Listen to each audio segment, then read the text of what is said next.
L'ultima segnalazione al Consorzio del Prosecco Superiore di OCG l'ha fatta il consigliere regionale Tommaso Razzolini, che ha intercettato su internet un'azienda del territorio che pubblicizzava del vino bianco di uva Glera in lattina con sulla confezione l'immagine delle colline di San Pietro di Barbozza.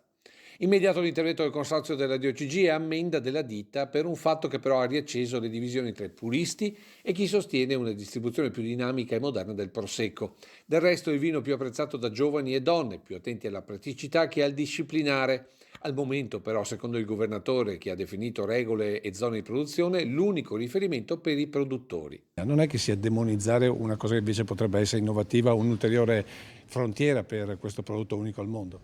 Ma questa è una riflessione che potrebbero far tutti. Dall'altro c'è un disciplinare che va rispettato, la lattina non è contemplata ed è giusto che le regole che si sono date ai produttori vengano rispettate. Ma anche il governatore è attento alle evoluzioni del mercato, per questo non chiude del tutto la porta a quelli che molti hanno definito un'eresia enologica. Nel momento in cui i produttori decideranno di affrontare questo tema, decideranno loro come fare.